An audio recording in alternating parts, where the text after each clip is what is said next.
সেন্টেন্সের প্রধানত দুটো অংশ, একটা সাবজেক্ট, অপরটা প্রেডিকেট। সাবজেক্ট যাকে বাংলায় আমরা উদ্দেশ্য এবং প্রেডিকেট বাংলায় যাকে আমরা বিধেয় বলি। আজকে আমাদের আলোচনার বিষয় এই সাবজেক্ট আর প্রেডিকেট নিয়ে। দেখো, সেন্টেন্স কাকে বলে? এক বা একাধিক ওয়ার্ড পাশাপাশি বসে যখন মনের ভাব সম্পূর্ণরূপে প্রকাশ করে তখন তাকে আমরা সেন্টেন্স বা বাংলায় বাক্য বলি। এই সেন্টেন্স সে ওয়ার্ডের উপস্থিতির ওপর ডিপেন্ড করে সেন্টেন্সকে প্রধানত দুটো ভাগে ভাগ করা হয়, একটা সিঙ্গেল ওয়ার্ডের সেন্টেন্স আর একটা হচ্ছে মাল্টি ওয়ার্ডের সেন্টেন্স। সিঙ্গেল ওয়ার্ডের সেন্টেন্স, এই সেন্টেন্সে সাধারণত সিঙ্গেল যে ওয়ার্ডটা থাকে সেটা ভার্ব হয়। যেমন ধরো, কাম এসো, গো যাও, স্টপ থামো, ওয়েট অপেক্ষা করো। এই জাতীয় সেন্টেন্সগুলো হচ্ছে যে সিঙ্গেল ওয়ার্ডের সেন্টেন্স। মাল্টি ওয়ার্ডের সেন্টেন্স দু রকমের, একটা হচ্ছে ভার্বলেস অর্থাৎ উইদাউট ভার্ব, আর একটা হচ্ছে উইথ ভার্ব। দেখো, উইদাউট ভার্ব এই সেন্টেন্সগুলো প্রধানত কনভারসেশন বা ডায়লগ রাইটিংয়ের ক্ষেত্রে কাজে লাগে। যেমন হোয়াট, হোয়াই, এই জাতীয় সেন্টেন্স যারা একটা ওয়ার্ডের হলেও কিন্তু সেটা আগের কোনো বাক্যের ওপর সঙ্গে রিলেটেড হয় এবং প্রধানত এতে কোনো ভার্ব থাকে না। ওকে, আর মাল্টি ওয়ার্ডের সেন্টেন্স আর এক প্রকারের আছে, যেটা হচ্ছে যে ভার্বযুক্ত।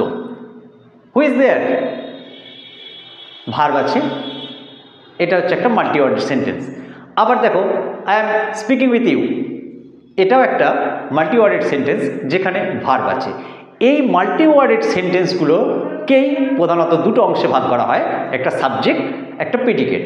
চলো এবারে আমরা বোর্ডে নজর দিই। দেখো, আমি এখানে লিখেছি যা বললাম এতক্ষণ সেটাই, যে সেন্টেন্সের দুটো ভাগ, single worded sentence, multi worded sentence. Multi worded sentence with verbs আর ভার্বলেস। এই মাল্টি ওয়ার্ডেড সেন্টেন্স যেগুলো উইথ ভার্বস অর্থাৎ ভার্ব আছে এমন মাল্টি ওয়ার্ডেড সেন্টেন্সগুলোকেই আমরা দুটো অংশে ভাগ করতে পারি, একটা সাবজেক্ট আর অপরটা হচ্ছে প্রেডিকেট। এই সাবজেক্ট আমি বলছিলাম বাংলায় যাকে উদ্দেশ্য বা নামখণ্ড বলি, আর প্রেডিকেট যাকে আমরা বাংলায় বিধেয় বা ক্রিয়াখণ্ড বলি। দেখো, সাবজেক্টে প্রধানত কি থাকে? নাউন ফ্রেজ বা প্রোনাউন থাকে, আর প্রেডিকেট এই অংশে ভার্ব ফ্রেজ থাকে। ওকে, এবারে দেখো, এই সাবজেক্ট এবং প্রেডিকেট আমি এখানে এদের ফিচার্সগুলো লিখেছি, বৈশিষ্ট্যগুলো লিখেছি। আমরা সাবজেক্টের কোন কোন বৈশিষ্ট্য পাই দেখো। সাবজেক্ট হচ্ছে যার সম্পর্কে কিছু বলা হয়, অর্থাৎ বাক্যে যার সম্পর্কে কিছু বলা হয়।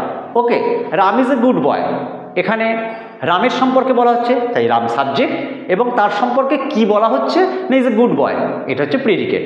ওকে, আমি এখানে উদাহরণ দিয়ে দেখিয়েছি। দেখো, Hari is a good boy, এখানে হরির সম্পর্কে বলা হচ্ছে তাই হরি সাবজেক্ট, আর is a good boy Hari সম্পর্কে যেটা বলা হচ্ছে সেটা হচ্ছে প্রেডিকেট। দ্বিতীয় উদাহরণ দেখো, birds fly in the sky, কাদের সম্পর্কে বলা হচ্ছে? বার্ডস অর্থাৎ পাখিদের সম্পর্কে বলা হচ্ছে। কি বলা হচ্ছে না ফ্লাই ইন দ্য স্কাই, এটা হচ্ছে প্রেডিকেট, আর এই অংশটা হচ্ছে সাবজেক্ট। ওকে, দেখো, আর প্রেডিকেট তাহলে কি না সাবজেক্ট সম্পর্কে যা বলা হয়, তাই তো?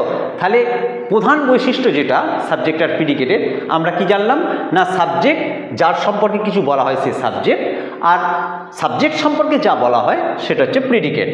ওকে, দেখো, সাবজেক্টের আর পরবর্তী বৈশিষ্ট্যগুলো কি না সাবজেক্ট সাধারণত নাউন, প্রোনাউন বা অ্যাডজেক্টিভ হয়। দেখো, আমি একটু আগেই বলছিলাম যে সাবজেক্ট নাউন বা নাউন ফ্রেজ হয় বা প্রোনাউন হয়। এছাড়াও সাবজেক্ট যে পার্ট, এই সাবজেক্ট পার্টে অ্যাডজেক্টিভও থাকতে পারে।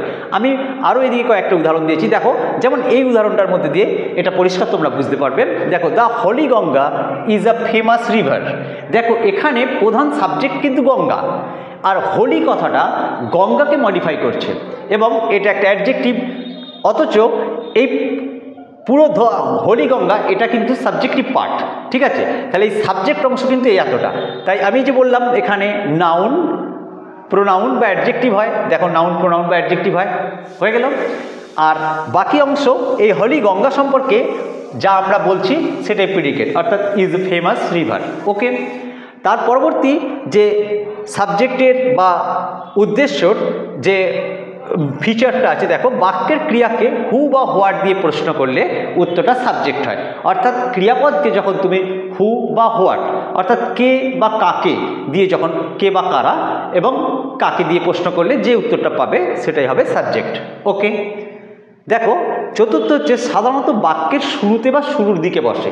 দেখো সাধারণত বাক্যের শুরুতে বা শুরুর দিকে সাবজেক্ট বসে, তবে একটা সেন্টেন্সের মধ্যে সাবজেক্টের পজিশন বদলাতে পারে, সেটা সম্পর্কে আমরা পরে আলোচনা করব, অবশ্যই আলোচনা করব। ওকে, তাহলে এটা মাথায় রেখো যে বাক্যের শুরুতে বা শুরুর দিকেই সাধারণত সাবজেক্ট আসে বা বসে। আর 5 নম্বর হচ্ছে ইম্পারেটিভ সেন্টেন্সের সাবজেক্ট সর্বদা ইউ, কিন্তু তা উজ্জ্ব থাকে। দেখো ইম্পারেটিভ সেন্টেন্সে সাবজেক্ট সবসময় ইউ হয়, কিন্তু সেটা উজ্জ্ব থাকে। আমরা ইউকে অ্যাভয়েড করে বাকি পুরো সেন্টেন্সটা বলি সাধারণত। ওকে, ইম্পারেটিভ সেন্টেন্সে যেখানে আদেশ, উপদেশ, অনুরোধ ইত্যাদি বোঝায়। ওকে, এরপর এসো প্রেডিকেট অর্থাৎ বিধেয় অংশে। বিধেয়র যে বৈশিষ্ট্যগুলো আমরা দেখি তার মধ্যে প্রথম হচ্ছে সাবজেক্ট সম্পর্কে যা বলা হয়, আমি প্রথমেই বলেছি, অর্থাৎ সাবজেক্ট সম্পর্কে আমরা যা বলি সেটাই হচ্ছে প্রেডিকেট।